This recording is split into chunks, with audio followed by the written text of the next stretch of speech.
My name is Jason King. On September 18th, 2014, Victor Dover, myself, and others presented at the Carlsbad Village Theater. We presented the work-in-progress presentation for the Carlsbad Village and Barrio Master Plan. Please note that this is just a draft. We're working on the final report. The Village and Barrio are like nowhere else in Carlsbad. The Village is the downtown, the Barrio is the oldest neighborhood, and together they form the walkable, transit-accessible center of the community. They are the heart of town. Our job is to update the city's master plan and design manual to reflect the aspirations for the future of residents, business owners, and everyone who enjoys the Village and Barrio. By spring 2015, we expect to have a plan to consider for adoption. Let's imagine the future. Let me list the biggest ideas. What if Carlsbad Village Drive was, let's call it, right-sized to accommodate the traffic it actually sees throughout the day? That'd leave plenty of room for wider sidewalks, on-street dining, and bike and pedestrian facilities. What if Grand Avenue was upgraded to become what people have called the Grand Promenade? A portion of the street becomes a plaza. Space for on-street dining and major events could be created. And the street, which is actually quite wide at this point, would become less of a divide in the downtown. What if homeowners and landowners could be motivated to accelerate reinvestment, fix up properties that are within the barrio? What if the intersection of Roosevelt and Walnut Avenue was given a street treatment that announced to visitors, you have arrived? It announced that the barrio is a unique place. We're envisioning a plaza with ample sidewalks, tree shade, crossings, and even a monument potentially. If you summarize the public input that we received during the charrette into just 5 guiding principles, they would be: agree it's time to be a town, grow but protect and enhance character, build truly great streets, create magnetic public spaces, and maximize connectivity. On September 10th, we had a public hands-on design workshop at the Senior Center on Pine Avenue. Over 80 participants attended. We had multiple exercises, keypad polling, community image surveys, one-word cards, and a mapping activity. At every table was a member of the consultant team and a representative from the city. And at the end of the evening, a representative from each table presented their group's ideas to the larger group. The first hands-on focused on the village.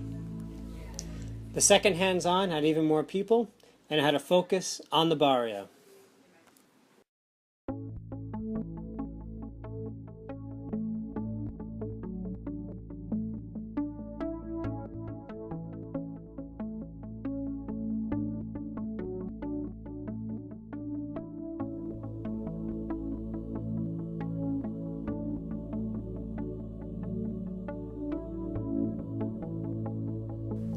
We asked questions of the public using the polling devices.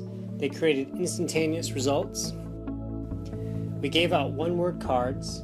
It asked in one word what comes to mind about Carlsbad Village now and in the future. The more responses that we got with the same word, the larger that word appears in the word cloud. So in one word, the village today, the biggest word was quaint, and the second biggest was potential. In one word, the village tomorrow, you see vibrant, diverse, trees appears very prominent, inviting, people, artistic, livable, attractive. We asked the same for the barrio. In one word, family, potential. We have to note that help and dilapidated also appear. In one word, the barrio tomorrow was described, family appeared, community appeared, cultural, inviting was the largest, gateway, gardens, amazing. During the charrette, we created a satellite space at the Pine Avenue Community Park. During the Fiesta del Barrio event, we had a tent there. We were continuing the conversation. Another temporary satellite space, it's on State Street, it's right next to the Village Grill. It was a parking lot which was temporarily converted by Urban Place, working with Dover Call and Street Plans Collaborative, into a pop-up plaza. Midway through the charrette, we had an open house, had over 65 visitors.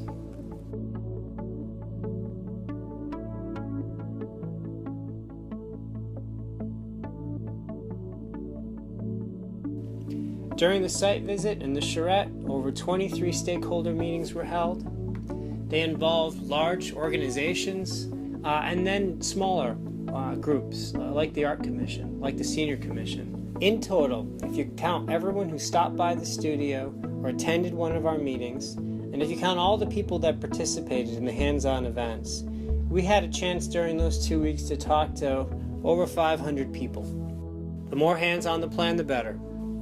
We had a virtual town hall where people were able to continue to talk. It's still up. We had 160 posts at the time of the charrette. I think we're well over that now. If you count all the Facebook posts, all the Twitter, all the people who checked out the small film that we created or went to the website, all of the unique visitors that were engaging the plan in one way or another electronically, that number is close to 6,000. The history of development in Carlsbad for the last 50 years has been one of outward expansion, new suburbs on the periphery. But now the city's largely built out. Development attention is turning itself back toward the heart of town. And we're seeing a new form of development. Looking at the most recent development applications, we're seeing urban format buildings. The master plan anticipates a continuation of that trend. This is the draft illustrative plan that is contained within the draft master plan. Both are drafts. Zoomed out like this, you can see green for street trees and red for new buildings. Most buildings stay, no streets are closed, no mega buildings with mega parking lots are envisioned, nothing that changes the character of the village and the barrio are even imagined. Let's delineate different areas based on the time it takes to take a 5-minute walk and take a closer look. We exit Interstate 5 onto Carlsbad Village Drive and see the Albertsons complex on the left and a variety of buildings, most vacant, on the right. Now, new development appears on the perimeter of the Albertsons lot, probably first. Right now, the regulations and development approval process make it very difficult to convert commercial uses to residential or mixed use, but we're imagining an upgrade in the regulations. As formerly underutilized space is put to use, a parking garage becomes necessary. But this is a garage at the middle of the block, embedded within the new development and effectively invisible from the street. Across the street is in time redeveloped in the same manner.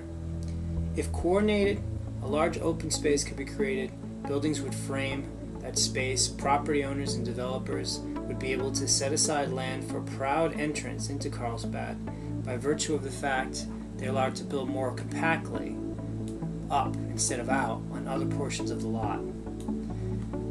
And, if you look at this, as far as parking is concerned and the overall parking problem in Carlsbad, we've created our first parking sink of sorts.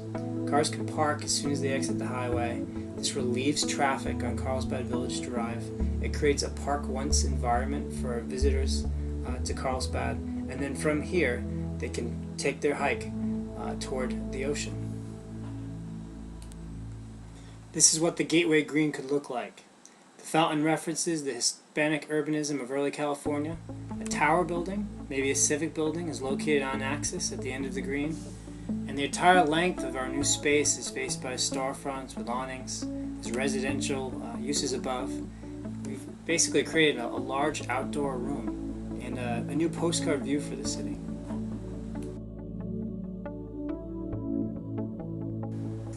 We drive Carlsbad Village Drive to the corner of Roosevelt and we look to the right.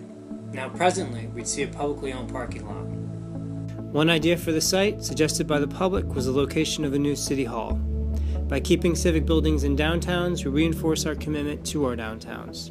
This rendering shows a proud civic building on a central plaza. One possible recommendation. Or not. The plan must be flexible. A mixed-use building, maybe a new urban grocery like a Whole Foods, would accommodate the new residents that we can expect to the village. We continue down Carlsbad Village Drive. Maybe we're on foot now.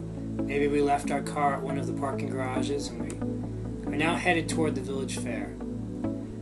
This is Village Fair as viewed from a computer model, which is based on an aerial photograph. Now we're basically looking toward the highway. The ocean is to our back. Village Fair is a mall. It's a mall in the middle of a downtown, which, for all of its many great uses like Coyote or the Sculptural Studio, is still an inward-facing complex surrounded by a moat of parking. Now, because of its design, Village Fair has seen spaces go vacant for long periods. Tenants change regularly. The complex itself is an asset, but it would probably do better as an outward-facing building, looking at the street, looking at bigger sidewalks, and thus giving potential customers shop fronts to look through and shade to stroll under.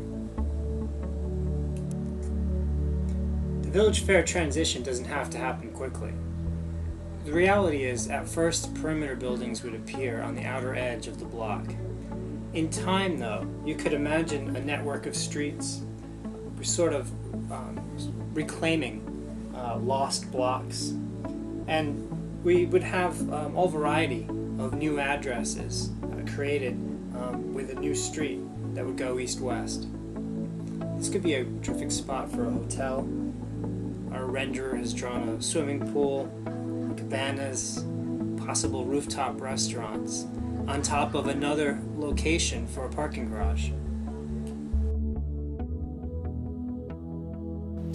The Twin Inns building stays. In this rendering, the Twin Inns historic structure is located in the middle of a green. The building currently pokes out of a parking lot. Big buildings like this, like the Twin Inns, Victorian buildings used to be surrounded by large lawns. Carlsbad once had many more Victorian structures. The plan recommends giving this last one a more dignified place. One site people talked a lot about during the charrette was the North County Transit District site. It's a property next to the train station, and on a busy Sunday when the parking at the Carlsbad Beach Resort or Village Fair is packed, the NCTD lot remains largely empty. We counted 230 empty spaces within a 5-minute walk of the village on, that busy Sunday.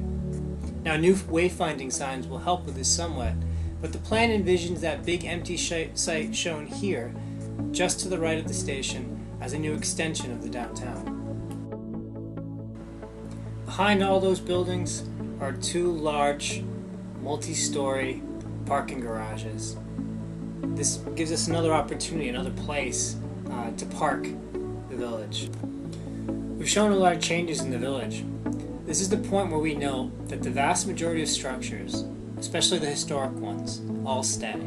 Carlsbad wouldn't be Carlsbad without them. At its essence, the village is a little surf town, and it should stay that way. And buildings like the Pizza Port building, which have seen a variety of uses, and we'll see many more, the buildings held up really well. These are versatile structures, and they give Carlsbad its small town charm. These structures absolutely stay. Let's take another look at Carlsbad Village Drive. It was there during the wrench period leading down to the ocean. It's seen a lot of real estate and speculation. It's seen a lot of construction. Over time, it was significantly widened from its original design. In its current configuration, Carlsbad Village Drive is a 4-lane major arterial with a dedicated turn lane that makes it feel like a 5-lane road. Design speeds are fast. There's a sidewalk for pedestrians, but it's only 5 feet wide, barely enough for 2 people to pass each other side by side. There are occasional street trees and sporadic shade, but the trees really can't grow very wide. They're in very narrow planters. There's a lane for bikes, but cyclists have real fast traffic on one side of them and massive stormwater drains threatening to suck them in on the other side. Now, for this reason, cyclists often use the sidewalk, and residents complained a lot about this. This isn't how you design a small-town Main Street. This is a high-speed, car-only facility, and it's for this reason that pedestrians and visitors and locals very rarely visit the shops or restaurants on this part of the street. The transformation looks like this. Wider sidewalks and a designated bike lane rebalance the mobility options in the area. The sidewalk is large enough for on-street dining and cafes. The bike lane is safe enough even for children now that it's shielded by a wall of on-street parking. Long linear rows of on-street parking satisfy even more of the parking demand. Street trees and planters have room to grow, and the pedestrian has a safe, comfortable, interesting experience. There's storefronts, awnings, and arcades which provide additional shade. In this state, Carlsbad Village Drive becomes a destination in itself, and it's no longer just a through street. Let's talk about Grand Avenue. It doesn't quite live up to its name yet. Now, there are great stores and even grand dining opportunities on that street, but you have to wonder about how much more private investment would follow a public investment in a terrific streetscape. This is a plan that community members have discussed for years. What's interesting is that this design doesn't involve moving the curbs. The underlying stormwater system stays as it is. It could even be upgraded. This shows new paving materials, street lamps, and space for tables. The people would follow. This is an idea that could even be tested provisionally. Tactical urbanism. Set it up, see if people like it. This is just a concept subject to refinement, but it is one that's seen a lot of support from community members.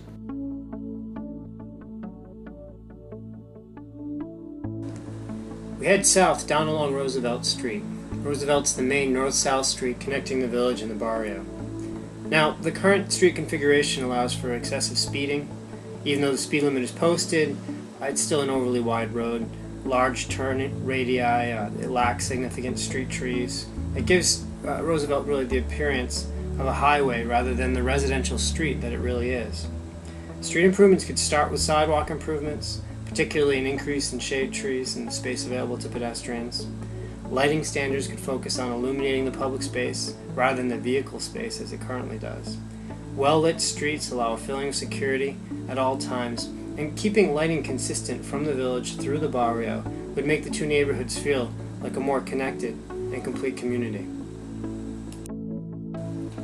The barrio neighborhood is one of the most widely discussed and beloved neighborhoods in Carlsbad. 90% of the historic buildings within Carlsbad are contained within the barrio. Families have lived and owned property in the community for generations, passing them down.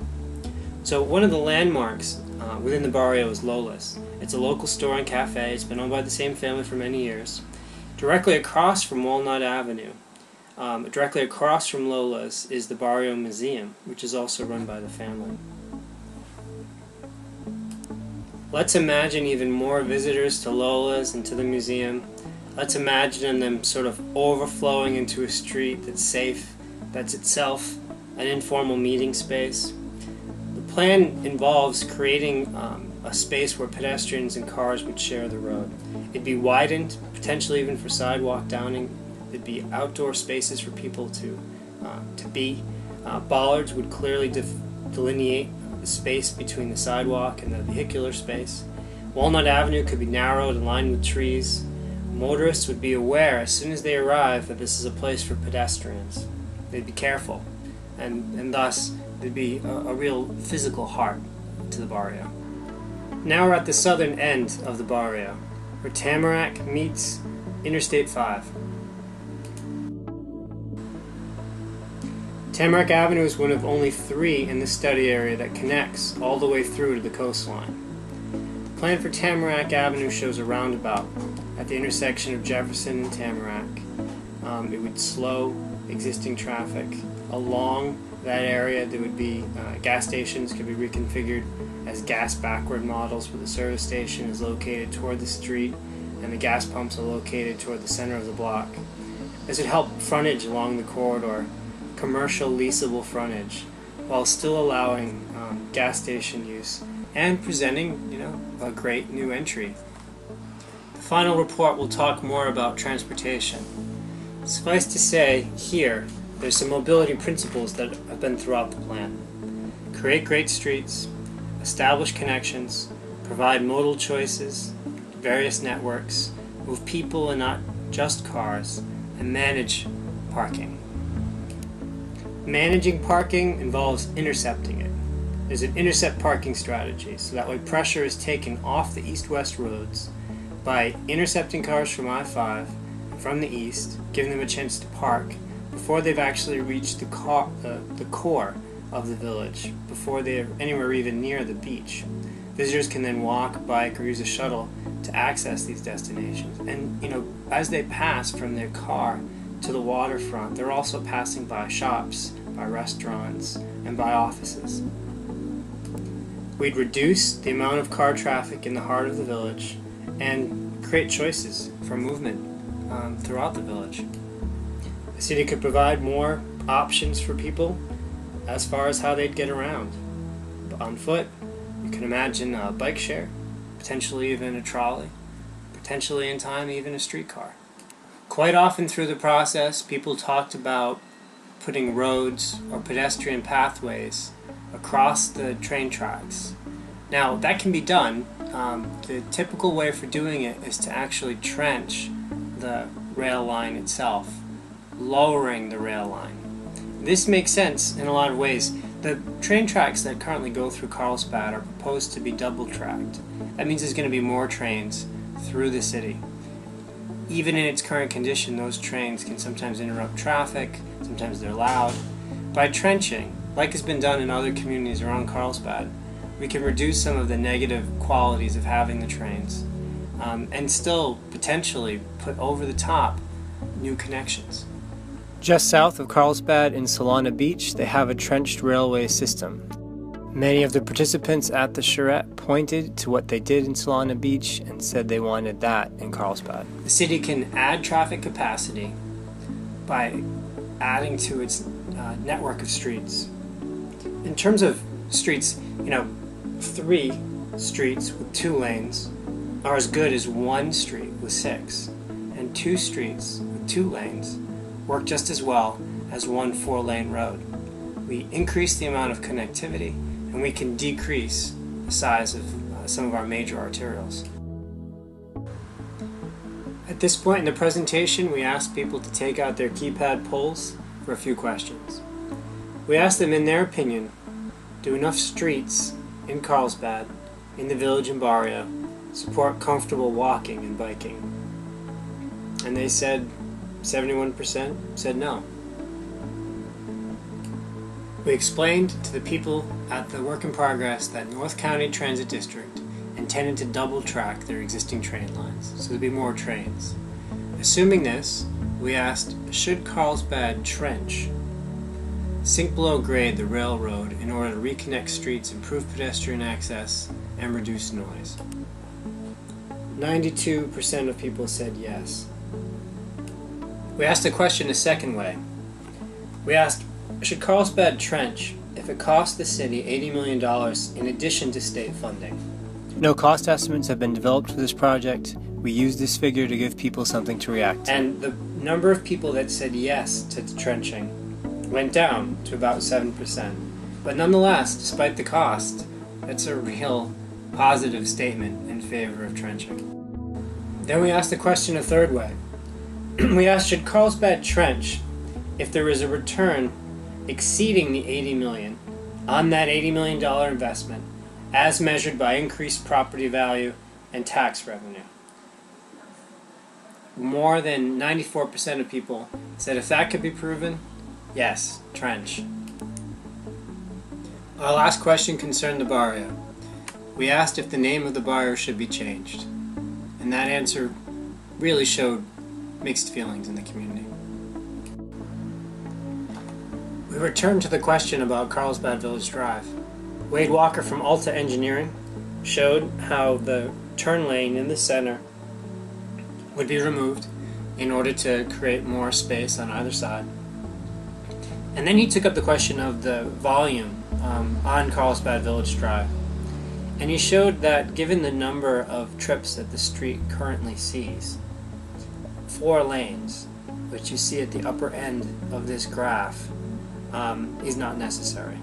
That orange line shows the number of trips, and it drops, well below 4-lane requirement. He concluded that operationally, the street can accommodate its demand on 2 lanes, with the excess space being reallocated to other users and other modes. There was more to the final presentation, including financial feasibility analysis by Ann Fifield, and Mike Lydon's look at the cycling infrastructure. But if we skip to the end, the very last question that we asked, we were using the keypads, and we asked people, do you think the plan is generally headed in the right direction? There was probably a little over 200 people in the room. 53% said yes, 37% said probably yes. So overall, that's 90% saying that the plan is yes, headed in the right direction, or probably headed in the right direction.